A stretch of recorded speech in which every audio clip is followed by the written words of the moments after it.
Assalamualaikum warahmatullahi wabarakatuh. Perkenalkan nama saya Firjan Ali, dengan NIM 210705016, Prodi Teknologi Informasi Universitas Unnaraniri. Di sini saya akan menjelaskan apa sih mobile computing. Baiklah, tanpa berbasa-basi, kita langsung memulai saja apa itu mobile computing. Yang pertama adalah definition. Mobile computing sendiri mempunyai definisi adalah mengacu pada teknologi yang memungkinkan transmisi data, suara, dan video melalui komputer atau perangkat berkemampuan nirkabel lainnya.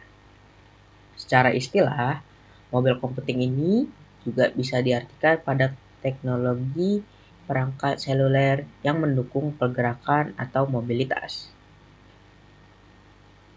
Selain itu, mobile computing ini juga berarti dapat merujuk pada akses di lokasi tetap melalui peralatan yang dapat dipindahkan oleh pengguna sesuai kebutuhan, tapi tidak bergerak saat beroperasi, di mana operasi ini sering disebut komputasi nomaden atau nomaden computing. Pengertian lainnya tentunya akan berbeda jika mereka berada dalam konteks perangkat seluler atau mobile device, yaitu adalah bidang teknis yang mencakup desain, pengembangan, dan evaluasi aplikasi seluler menggunakan solusi yang dapat memenuhi kebutuhan pengguna dan termasuk mempelajari teknologi yang digunakan untuk melakukan berbagai macam tugas pada perangkat portable seperti smartphone, tablet, laptop, wearable device, kendaraan lainnya. Pengembangan aplikasi mobile computing. Yang pertama ada push email, yaitu sebuah sistem email yang dimana memiliki kemampuan always on atau selalu menyala, di mana setiap email yang masuk ke dalam email server akan langsung diteruskan atau push kepada email client. Ini kayak sistemnya itu mirip kayak Gmail atau email kita gitu. Jadi selalu tersinkronasi atau menyala terus. Jadi kalau misalnya ada sebuah pesan langsung dikirimkan ke kita gitu, selama kita terhubung ke internet. Lalu yang kedua adalah BlackBerry. BlackBerry adalah perangkat genggam nirkabel yang memiliki kemampuan layanan push email, telepon seluler, SMS, fax, email, internet, penjelajah internet, dan berbagai kemampuan nirkabel lainnya. BlackBerry pertama kali diperkenalkan pada tahun 1997 oleh perusahaan Kanada, yaitu Research in Motion atau RIM. Tapi untuk sekarang kayaknya BlackBerry udah nggak digunakan lagi karena kalah teknologinya dengan Android, terus iPhone kayak gitu-gitu. Jadi udah nggak kepake lagi karena teknologinya udah jadul banget. Sekarang udah nggak dipakai lagi. Lalu yang ketiga adalah taxi dispatch atau adalah sebuah sistem yang menghubungkan antar mobil taksi, operator atau server dan calon penumpang. Ini sistemnya mirip-mirip kayak Grab, terus Gojek atau di sini bisa dibilang Maxim lah ya. Nah, mirip-mirip kayak gitu sih. Kan mereka menghubungkan antara customer penumpang ojeknya dengan si ojeknya langsung gitu. Lalu yang keempat sendiri adalah mobile banking. Adalah sebuah cara untuk konsumen melakukan transaksi banking dengan menggunakan cellphone atau device lain. Metode ini sangat populer dan cocok untuk orang yang sibuk. Proses ini juga disebut sebagai m-banking atau s-banking. Nah, m-banking ini sangat memudahkan kita dalam melakukan transaksi uang ya. Transaksi uang kayak beli barang dan sebagainya itu dimudahkan dengan adanya mobile banking ini. Karena kita nggak perlu bayar ke ATM lagi atau ke teller terdekat untuk transfer atau melakukan pembayaran. Jadi cukup lewat smartphone kita bisa melakukan transfer uang gitu. Lalu yang kelima ada Android SDK, merupakan tools bagi para programmer yang ingin mengembangkan aplikasi berbasis Google Android. Google Android SDK ini mencakup seperangkat alat pengembang yang komprehensif. Android SDK sendiri terdiri dari debugger, libraries, headset, emulator, dokumentasi, contoh kode, dan tutorial. Saat ini Android sudah mendukung arsitektur x86 pada Linux, distribusi Linux untuk desktop modern. Terus ada juga untuk Mac OS X untuk versi 10.4.8 atau lebih atau di atasnya. Terus ada juga untuk Windows XP dan Windows Vista. Lalu ada persyaratan mencakup JDK, Apache N, Python 2.2 atau versi yang lebih baru lagi. Lalu kita akan masuk ke aplikasi mobile banking, mobile computing di berbagai bidang. Lalu yang pertama ada kendaraan untuk pemantauan koordinasi GPS. Menggunakan GPS untuk menentukan lokasi merupakan metode yang paling banyak digunakan. Selain keakuratannya, hampir semua perangkat mobile computing sudah dilengkapi dengan GPS receiver. Contohnya kayak mobil-mobil zaman sekarang yang kayak udah ada GPS-nya di dalam mobilnya itu kan bisa, kalau misalnya kita mau pergi kemana tinggal pakai GPS itu, jadi gampang gitu kalau misalnya kita nggak tahu tempat. Lalu ada yang kedua itu adalah pebisnis. Cloud computing hadir sebagai salah satu solusi alternatif layanan yang disediakan oleh cloud computing. Di antaranya hardware, infrastruktur, platform, dan aplikasi. Cloud computing sangat bermanfaat karena kehandalannya serta memberikan peluang yang cukup besar bagi dunia industri. Salah satu perusahaan yang menyediakan jasa layanan cloud computing adalah Salesforce. Nah, cloud computing ini juga disarankan kayak untuk para pebisnis yang baru mau mulai gitu, atau bisa dibilang belum gede ya, karena budget pas-pasan atau yang dan sebagainya gitu loh. Jadi belum bisa untuk buat server sendiri, jadi bisa pakai cloud computing ini untuk menyimpan file-file atau data-data yang mereka punya gitu. Jadi mereka hanya perlu bayar per tahun, bayar per bulan atau biasanya sih per tahun kalau cloud computing itu.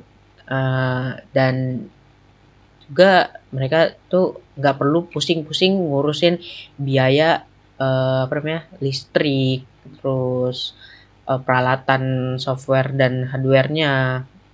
Itu semua udah diurus oleh penyedia layanan cloud computing ini. Jadi kita tinggal bayar per tahunnya, terus kita tinggal menerima akses untuk penyimpanan dari cloud computing ini sendiri. Lalu ada telepon cerdas.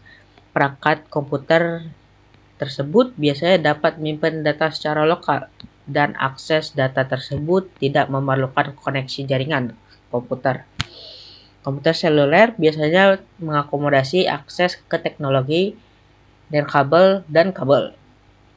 Akses ke sumber daya jaringan dapat termasuk sumber daya berbasis mobile cloud, dan di mana pastinya sangat penting mengingat sifat kerja kolaboratif saat ini. Lalu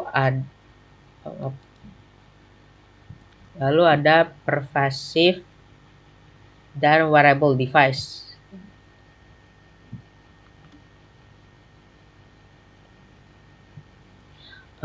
Disebut sebagai pergabungan beberapa teknologi seperti teknologi sensor, komputasi microcontroller, dan komunikasi di mana merupakan bagian terpenting dalam teknologi saat ini. Pada pervasif terdiri dari 3 bagian, yaitu micro device, konektivitas, dan user interface. Pervasif sendiri adalah dalam mobile computing adalah perangkat teknologi yang dikenakan untuk pengguna di sekitar tubuh mereka ya. Misalnya itu kayak jam, terus jam tangan yang pintar, terus kacamata pintar juga kayak udah ada layarnya gitu. Kayak ada kan teknologi kalau nggak salah dari Google yang kacamatanya itu bisa kayak mirip handphone gitu, bisa dipakai. Terus perangkat pelacakan kebugaran dan sensor yang terpasang pada pakaian kita misalnya. Perangkat wearable ini mampu memantau dan mengumpulkan data tentang aktivitas fisik, kesehatan, lokasi, lingkungan sekitar pengguna.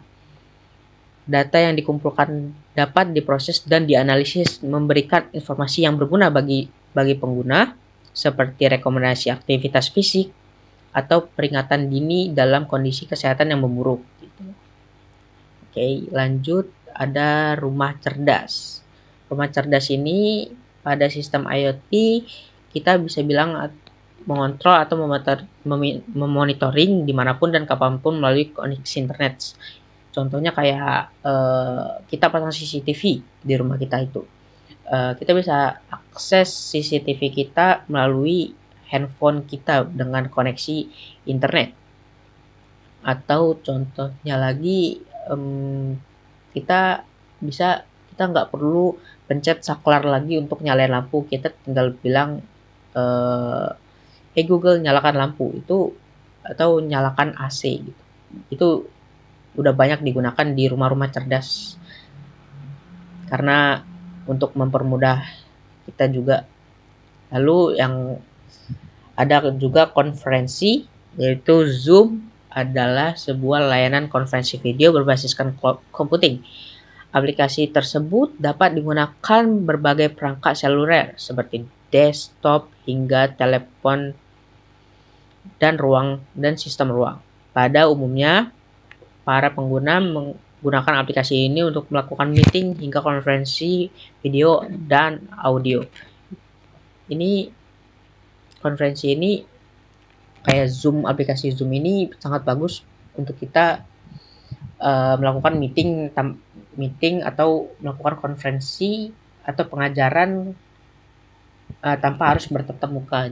Jadi kita bisa dengan daring di rumah aja, lalu tetap berkomunikasi atau mengajarkan cara bagaimana mengajarkan hal-hal gitu, berbagai macam hal melalui online gitu. Jadi nggak perlu langsung bertatap muka yang misalnya ada kesibukan gitu. Walaupun kita jauh, jadi nggak perlu ada penundaan misalnya kita di kampus ada kelas tapi dosennya lagi keluar kota gitu. Jadi nggak perlu ada penundaan mata kuliah gitu. Jadi bisa lewat Zoom aja karena gampang, bisa diakses di mana saja. Lalu ada polisi, sistem informasi mengenai letak kantor polisi dengan menggunakan algoritma Dijkstra di dalamnya dibutuhkan untuk membantu masyarakat dalam menentukan lokasi kantor polisi terdekat dari tempat mereka berada sehingga didapat jarak terpendek. Ini kayak misalnya sebuah sistem untuk mengetahui kantor polisi terdekat yang berada paling dekat dari lokasi kita saat ini. Jadi misalnya ada suatu kecelakaan atau suatu pencurian, kita bisa memakai sistem ini untuk melapor ke kantor polisi terdekat dengan lokasi kita saat ini gitu. Lalu ada Lonely Wolf. Salah satunya adalah seperti GPS, penggunaan GPS untuk menentukan lokasi penggunaan Metode yang banyak digunakan selain keakuratannya, hampir semua perangkat mobile computing sudah dilengkapi dengan GPS receiver. Lalu ada pertolongan bencana. Pertolongan bencana itu adalah kayak contohnya banyak sih. Kayak aplikasi bantuan bencana. Ada banyak aplikasi bantuan bencana yang diunduh di perangkat mobile. Aplikasi ini bisa memberitahukan informasi terkini tentang bencana, kayak contohnya itu kayak BMKG kan memberikan informasi tentang berapa skala Richter gempa atau suhu sekarang berapa, apakah perkiraan cuaca juga diberitahukan gitu loh, penting. Terus sistem peringatan,